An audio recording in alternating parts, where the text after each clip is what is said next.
showing guys how to use the application here like a pro. So make sure you watch the full video and stay tuned. For the application, will ask you to set a pattern. All you have to do is just set up your pattern. You're pretty much good to go. As you can see here, we'll ask you again, tap on save option, and it will load up some ads. Not to worry about the ads, just tap on the close option there. So once you have done that as well, we'll ask you to allow these auto permission. You can go ahead and tap on go to set. We'll just redirect you to your settings option here. As you can see here, we'll direct you as it relates to getting these set up. So once you have done that, as you can see here, it will be pretty much good to go. And this last option here will ask for banner optimization. Don't have to enable it, you can just tap on allow or whatever the case is here. So once you have done that, as you can see here, it will show you all the applications that are locked and the applications that are unlocked.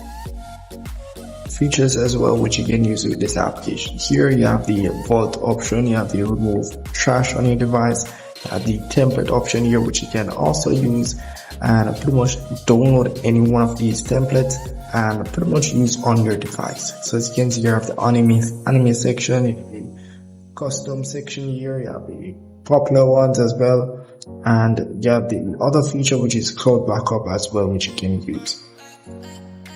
So these down here are pretty much the apps on your device. So if you do want to lock any one of these applications, all you have to do is tap on the lock icon here.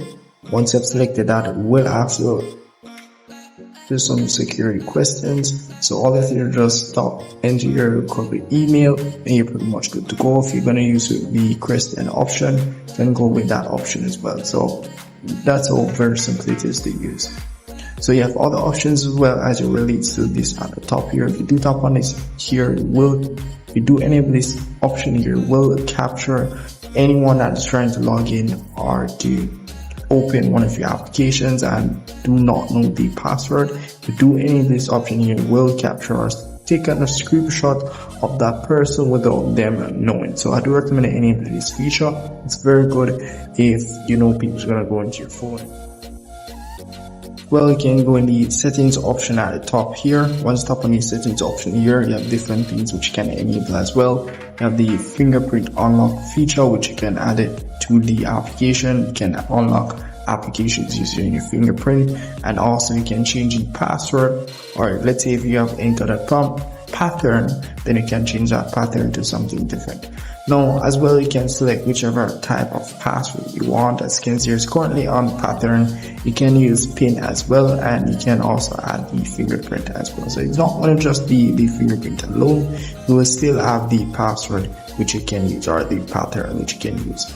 So down here you have some recovery methods which you can also add as well with this application here. So down here you have the smart lock option. It will give you some features you can enable with this application here, as you can see there, and you have some advanced option here which you can use as well. So you have the uninstall protection, which I would recommend if you're going to take this app seriously, and nothing much. As you can see here, there's some features down here, but all depends upon you on what you want to enable for this application here. So that's pretty much it for this application here. If I missed anything at all, just comment below and let me know. See you in the next one.